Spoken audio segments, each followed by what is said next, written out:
All right, let's dive in. Today we're tackling power dynamics and how to be more persuasive. We've got some incredible sources to work with. Oh, yeah, we're going deep. I mean, biographies of figures like Louis XIV, Mao Zedong, even Alexander the Great. Right. Plus some really fascinating psychological research. It's a wild mix. Exactly. What's so cool is how it all connects. We can see those same patterns these historical figures used Mm. playing out today, even if, we're not running empires or anything. Totally. So let's jump right into a challenge. I think almost everyone's faced at some point, stepping out from under a powerful predecessor's shadow. We see this with Louis the XV and Alexander the Great. Talk about big shoes to fill. Yeah. Louis XV inheriting the throne from the Sun King himself, Louis XIV. I mean, the pressure. It's insane. And he tried, right, to kind of keep up that grandeur. He did, but it's like the court was over it, the whole act. And his reign, well, it kind of fell apart. It makes me wonder, can you even succeed when you're following the footsteps of someone that huge? Well, then you have Alexander the Great. Total opposite approach. He rejected his father Philip II's legacy, like deliberately forged his own path. Remember the Gordian knot? Oh, yeah. From history class. That super complex knot no one could untie. Whoever did would rule all of Asia or something like that. Right. So instead of painstakingly, trying to untie it like everyone else, Alexander just slices it in half with his sword. Such a power move. Yeah, and it was deliberate, not just impatience. He was rejecting the old ways, like a signal, I'm playing by my own rules now. It really makes you think about the expectations and patterns we already have. Work, families, everywhere. Do we conform first or shake things up right away? Exactly. Even small choices. How we position ourselves compared to those who came before. Huge implications. Okay, let's talk about grabbing attention and making a lasting impact. One figure who really stands out is Zhuge Liang, the brilliant Chinese strategist. Oh, Zhuge Liang, a master of psychology. He got that logic alone doesn't always win people over. Once he needed this powerful general on his side, but reason wasn't going to cut it. So he played on the guy's emotions, Mm. specifically fear. Oh, wow. Did he, like, threaten the guy's family? No, but almost as effective. Spread a rumor that the enemy commander was totally smitten with the general's wife. Serious. Yeah, and bam! The general, all jealous, needing to protect his pride, he switches sides immediately. That is so wild. It worked. It shows how even people who think they're super rational are still vulnerable to emotional appeals, especially if it hits our insecurities. And you know who else was great at that? Mao Zedong. He was a pro at tapping into those anxieties and desires, using really simple, emotionally charged language. Right, bypass the intellectual, go straight for the gut, Yeah. makes you think, how can we use that ourselves? Craft messages that don't just inform but really resonate. Oh, yeah. Hit those core motivations, the things that keep people up at night. Definitely tricky, but powerful. Okay, this next concept is so cool. The mirror effect. It's mirroring someone else's actions, either to disarm them or, like we just said, really get under their skin. It's fascinating. One technique, but used in totally different ways, like different kinds of mirrors, each reflecting back something different. Our sources break it down into a few categories. First, the moral effect mirror. Like those carnival mirrors, all distorted. Not quite, though the psychological distortion is there for sure. It's teaching someone a lesson by giving them a taste of their own bad medicine. Ooh, I do love a good comeuppance story. Got one. Oh yeah, there's this great one about a merchant. His friend stole a ton of iron from him, claimed rats ate it. Rats eating iron, that's a new one. Right, but the merchant, instead of arguing, he plays along. Says, oh yeah, those rats. Happened to me too. And invites the friend to dinner. Okay, I see where this is going. Meanwhile, the merchant finds his friend's son, hides him away. At dinner, he acts all surprised when the guy freaks out about his missing kid. Then he casually mentions, oh, I saw an owl carrying a child last night. Did he really buy that? Well, the friend's obviously outraged. How could an owl carry a kid that big? The merchant says, well, if rats can eat tons of iron, why couldn't an owl carry a kid? That is brilliant. So the friend realizes he's busted, confesses to stealing the iron. It's like his own ridiculous logic reflected right back at him. Exactly. Sometimes the best way to change behavior is to make someone experience the consequences of their actions, even if it's just through a well-told story. So that's moral effect. What other types are there? Well, you've got the shadow effect, which Ivan the Terrible used. He had a rough childhood, always disrespected by the boyars, the Russian nobility. So when he got power, he was out for revenge. You could say that. He put in a powerless puppet czar, forced the boyars to obey him instead. It was like reflecting their disrespect back at them, but on this huge, humiliating scale. Intense. Mirroring can get pretty dark. It can, but it can also be seductive. That's the courtier's mirror. Like Alcibiades, that charismatic Athenian statesman. Okay, so this is less punishment, more winning people over. Exactly. Alcibiades could charm anyone. He reflected back their own values, made them feel understood, admired. Of course, they loved him. It's like we love people not for who they are, but for how they make us feel about ourselves. Right. We see this with Louis XIV's first love, too, Marie Mancini. She wasn't a classic beauty, but she captivated him. Master listener, never criticizing. Made him feel important. Even had this special mirror made for him. Wait, seriously? Yeah. One side was normal, the other concave, making his reflection look huge. Talk about ego boosting. Wow, so she was Mhm. showing him his ideal self, the powerful, handsome king he wanted to be. No wonder he was smitten. Exactly. Out of all these mirrors, which one do you think's most useful in everyday life? I'm trying to imagine busting out the concave mirror on my next date. Huh. I think we all use mirroring to some degree, whether we realize it or not. We adapt to fit in. The question is, are we doing it intentionally? And what image are we reflecting back? Positive? Or are we accidentally reinforcing bad behavior? Great point. It's about awareness Yeah. and intention. Yeah. Okay, let's move on. Creating a following, a movement, a cult of personality even. Ah, charisma and spectacle. Franz Mesmer, that 18th century physician. Animal magnetism. Wasn't he like a hypnotist? You could say that. Dramatic stage presence, these elaborate healing rituals. He tapped into group dynamics. People in groups are more suggestible. Yeah, like at concerts or sporting events, that collective energy. Right. Then you have the con man, yellow kid Weil. Same approach, less noble goals. Oh yeah, the fake bank guy. Tell me more. Waldo was a master of illusion, playing on desires, people wanting fantasy when their life's boring. So he built these elaborate sets. Fake banks, fancy yacht clubs. So it wasn't just words, he created a whole alternate reality. One time, he rented an abandoned bank, hired actors, even called girls. To convince this rich guy, it was legit, like a deceiver's mirror, showing the guy what he wanted to believe. Of course, he deposited a fortune. Amazing. Like a stage play, but real life consequences. It makes you think. What makes us fall for these captivating stories and figures? Are there patterns we need to watch out for? Absolutely. Understanding our vulnerabilities is key to not getting taken advantage of. Okay, last one for this part of the deep dive, money and power. It's not just about how much you have, but how you use it, right? Absolutely. It's about leverage and freedom to act. A big takeaway is that financial independence equals being able to make bold moves. So if you're stressed about money or relying on someone else, your options are limited. Exactly. Powerful people get this. They want that independence. They'll pay full price, even miss a deal, because they see those hidden costs. Right. A discount now could mean a favor later. Or a worse product. Those strings add up. And it's deeper than that.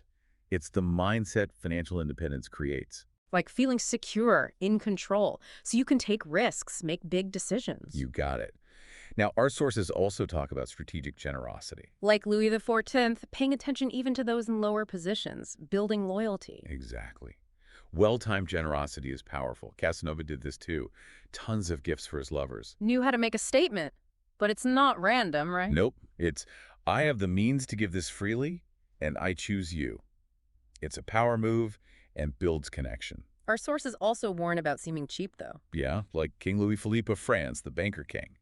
He hoarded wealth, got known for being stingy, hurt his reputation, and ultimately contributed to his downfall. So money's a tool. Can be used wisely or foolishly. It's about understanding its power, being generous, but also knowing when to hold back. Makes you think. How can we be more strategic with our resources, money or otherwise, to reach our goals? Absolutely. A question worth thinking about. Where do you see money and power playing out in your own life? And how can you use what you've got to make the impact you want? So we were talking about money and power and how the truly powerful handle their finances. It's not just about having it, is it? There's a real art to using it effectively. It's wild how our sources link financial freedom to power, which, I mean, makes sense. If you're always worried about money or like beholden to someone, it's got to limit your options. Exactly. A key takeaway is that financial independence gives you freedom of action. And powerful people, they get that. They make it a priority. They'd rather pay full price than feel indebted to someone, huh? Even if it means skipping a good deal. Exactly. Because those hidden costs, they see them. Yeah, a discount now could mean owing a favor later on, or ending up with something that's not as good. Those strings can really tie you down. Yeah. And it's not just about avoiding debt, it's the whole mindset that financial independence brings. Like, you're more secure, more in control, so you can take calculated risks, make bold moves. Precisely. When you're not constantly stressing about money, you have more mental space, right? You can strategize, seize opportunities. That's a really interesting way to think about it. Like, it's not just saving for retirement, it's building a foundation for power in all areas of your life. Love that. Now, our sources also talk about strategic generosity. It's not just giving money away, it's about using it as a tool. Like Louis XIV, right? Even those lower down, he'd show generosity, helped build that culture of loyalty. Exactly. And think of Casanova. All those extravagant gifts, lavish spending to woo his lovers. He definitely knew how to make an entrance. But there's a method to it, right? Not just throwing money around randomly. Nope, not at all. Strategic generosity is all about knowing when, what, and who to give to. It's about getting the most impact from that generosity, making it work for you. So how do you know when it's truly strategic versus just, I don't know, frivolous? Good question. That's where being discerning comes in.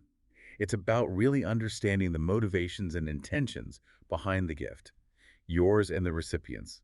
And it's got to align with your goals, your values. It makes me think of the flip side, like our sources warn about seeming cheap. Louis Philippe, the banker king. Oh, yeah. Obsessed with hoarding wealth, became known for stinginess, really hurt his reputation. And ultimately, it was part of his downfall. Right. So it's finding that balance, generosity and being prudent, not about being reckless, but also not letting frugality become stinginess, because that can damage your relationships, your reputation. Okay, that leads perfectly into our next topic, the dangers of being predictable. It seems the more powerful you are, the easier it is to get stuck in those routines, those patterns, which can make you vulnerable. It's human nature, right? We find something that works, we stick with it. But with power, that predictability, it can be your undoing. Because your rivals can figure you out. Exactly. They can anticipate your moves, use them against you. And it's not just enemies. Even your allies, they might start to take you for granted, lose respect if they can always guess what you'll do next. Exactly. It's like the story of Marie Antoinette in the French court. They became so rigid, so formal, so out of touch with everyday people. And it all contributed to their downfall. Wow. Okay, that's a pretty stark warning. So how do you break free from those predictable patterns? How do you stay ahead in the game of power? By being adaptable. Be willing to change your approach, your style, even your outward persona, whatever the situation calls for. So you're not being unprincipled, but you're strategically flexible, knowing when to hold firm, when to adapt. Exactly. You got to be responsive to the power dynamics. They're always shifting. Another big one is mastering the art of surprise. Ooh, I like that. Keep people guessing, keep them on their toes. Oh. So how do you do that? How do you maintain that surprise factor? By varying your rhythms, your patterns. Don't react the same way every time. Mix it up. Sometimes be aggressive, sometimes passive, generous one day, firm the next. Keep everyone wondering what you'll do next. Be a little unpredictable, a little mysterious. Like that saying, keep your friends close and your enemies guessing. Love it. And it's not just about actions. It's about your emotions, too. Don't be too quick to show your true feelings. Play it close to the vest, like in poker, so no one knows what you're really thinking. You got it. Control your reactions. Don't let people know what makes you angry or happy or afraid, because that information can be used against you. They'll have leverage. Exactly. The more they know about your triggers, the easier you are to manipulate. So you're saying cultivate some emotional detachment, be a bit more stoic, guarded, but wouldn't that make you seem cold, distant? Not necessarily. It's a balance. You can be warm, engaging, without revealing your deepest vulnerabilities. Think of it as strategic vulnerability. You choose what you show and when, always keeping your goals in mind. It's about being intentional with your emotions, not letting them control you. Exactly. And speaking of control, our sources talk about knowing when to end the game. So it's not just about playing well, it's about knowing when to walk away with what you've gained. Absolutely. Patience is important, but it's meaningless without being decisive. There's a time to wait for the right moment and a time to seize it before it disappears. It's like never interrupt your enemy when he's making a mistake. Sometimes the best move is to wait, let their actions be their own undoing. Great example. And when that moment to act does arrive, speed is everything. Because it throws them off, if they're used to you being more cautious. Exactly. Boldness, combined with speed, creates this momentum, this sense of inevitability. And it's not just acting quickly, it's thinking quickly too. So being sharp, being able to think on your feet, improvise when things don't go to plan. You got it. Because in the game of power, things rarely go exactly as planned. Being able to adjust in real time is key. I'm seeing some real themes here. Adaptability, being unpredictable, being decisive. Those are the marks of someone who's really mastered power. Spot on. Those are the things that let you stay in control. Keep your opponents guessing, keep them off balance, and when an opportunity comes up, you're ready to grab it. So speaking of control, let's talk about crafting a narrative. We touched on this with fantasy and illusion, but it seems like shaping the narrative is crucial for anyone who wants to gain power and hold on to it. It's absolutely critical. Our sources make a really interesting point. The past is malleable. It's open to interpretation. It's not just about what happened, it's about how you tell the story of what happened. So it's as much about perception as it is about action. Exactly. Powerful people know that history is written by the victors, and they use that. They shape the narrative to fit their goals, to make their power seem legitimate. Mao Zedong did this brilliantly, right? Oh, absolutely. He linked his communist revolution back to the War of the Three Kingdoms, those ancient stories. It created a sense of, this is how it's always been. He was tapping into deep respect for Chinese history, and he used it to make his authority seem unbreakable. And then there's Wang Mang, who literally rewrote Confucian texts to justify his policies, like he was creating historical precedent out of thin air. It shows how much easier it is to get people to accept change if you can frame it as a continuation of what came before. Like, the best way to predict the future is to create it. But they're actually rewriting the past to shape the future? But isn't that, well, kind of misleading? Perhaps. But remember, we're talking about the game of power. Perception often matters more than reality. It's about controlling the story, creating a narrative that people will believe in, a story that helps you reach your goals. So it's not just about using the past, it's about anticipating the future, building a story around that vision. You got it. Powerful people, they're visionaries, always thinking ahead, anticipating trends and making sure they're in the right position to take advantage. Julius Caesar was great at that. He knew the Roman Republic was falling apart, a new order was coming. He made sure he was leading the charge when it did. Exactly. But it's not enough just to see the future. You got to sell it. Get others excited about that vision. Give them something to believe in. Like Columbus convincing Queen Isabella to finance his trip, promising her riches and glory and a whole new world. Perfect example. It shows how powerful a good story can be. It can make people believe in the impossible, take a risk on something totally uncertain. But you also got to be adaptable, right? Sometimes things don't go as planned. Absolutely. The most powerful people are flexible. They adjust. They change their narrative, their strategy, whatever it takes. Reminds me of Thomas Cromwell. He started out helping Henry VIII get a divorce, break from the Catholic Church, but he had bigger plans. He wanted to completely reshape England's religious landscape, and he was ruthless about it. Exactly. A change in context can open up all sorts of new possibilities. Cromwell was a master at seeing that potential. Where others saw just a messy divorce, he saw a chance to change history. It shows the importance of being able to change direction when you need to. When the game changes, your approach has to change too. Precisely. Truly powerful people, they're masters of adaptation. They're not afraid to switch gears, change the story, take advantage of new opportunities whenever they appear. We've been talking a lot about strategies, the moves people make to gain power, but I'm kind of curious about the role of image. Like, it's not just what you do, it's how you're seen, right? That's a really important point. We've talked about narratives controlling the story, but there's this whole other layer, appearances. Power isn't just action, it's perception. Our sources talk about it like being an actor on the stage of power. You have to be convincing in the role. Great analogy. It's about consciously creating an image, projecting what you want to be known for. Strength, confidence, intelligence. Understanding that perception can be shaped, you can use it to your advantage. But it can't just be a facade. There has to be some substance there. Otherwise, people will see right through it. Oh, absolutely. Authenticity matters. People know when you're faking it. But that doesn't mean you can't be strategic. Be aware of how you come across and adjust accordingly. It's like a feedback loop then. Project an image, see how people react, then refine it. Exactly. The best leaders, they're always fine-tuning their image, adjusting their style, their communication, thinking about the context, who they're with. You know who is amazing at this? Julius Caesar. That image is everything, especially in politics. Caesar was a genius, on the battlefield and off. He built this image of strength, but he also knew how to come across as warm, approachable, Even charismatic, he'd ride through the streets in his chariot, make sure people saw him. Public relations before PR was a thing. But it's not just about being seen, it's about being heard. Our sources make a big deal about eloquence, rhetoric, if you want to be influential. It's essential, being able to communicate effectively. You got to get your ideas across, clearly, persuasively, and with, well, a certain flair. Think Pericles, that Athenian statesman, famous for his public speaking. He knew words could be weapons. Inspire, persuade, move people to action. And it wasn't just the words themselves. It was his delivery. The tone, the body language, everything contributed. He knew how to get people's attention, how to really move them. It makes you think about how we communicate, huh? It's more than just the words. It's our nonverbals, our tone of voice, even our energy. Exactly. Yeah. And you got to be adaptable too. Know your audience, change your style to connect with them. Mao Zedong was really interesting this way. Super formal and eloquent with the party elite.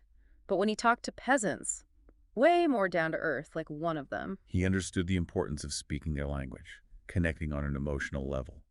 Effective communication is about meeting people where they are. Okay, so we've got appearances, communication, but there's one last piece I'm really curious about. Self-belief. Real power. It has to come from within, right? You're right. The truly powerful, they don't just act confident, they are confident. They believe in themselves, their abilities, and that fuels everything they do. It inspires others. It's like a self-fulfilling prophecy, according to our sources. You believe in you, others are more likely to as well. Confidence is contagious. When you radiate self-assurance, it inspires that in others. People want to be a part of your vision, your success. Think of Columbus, or Disraeli. Both achieved incredible things, overcame so much, because they had that unshakable belief in themselves, their destiny. They weren't afraid to dream big, and they went after those dreams with everything they had, even when people doubted them. But where's the line between that and delusion? Believing in yourself even when everything's telling you you're wrong. Good question. It's tricky. But I think real self-belief, it's grounded. It's not about ignoring reality or feedback. It's about believing you can learn, adapt, you can succeed, even when you don't know what's coming next. It's finding that balance, right? Confidence and humility, vision, but also being pragmatic. Believing in your potential, but also being willing to adjust, learn from mistakes. Exactly. And remember, self-belief, it's not just something you're born with, it's something you build. Hard work, dedication, sometimes even, a little self-deception. Like convincing yourself you can do it, even when those doubts creep in. Exactly. And once you believe it yourself, it's so much easier to convince everyone else. That confidence, it shows, and it draws people in. This has been such a fascinating deep dive. So many insights from these figures throughout history. Ancient rulers, modern leaders.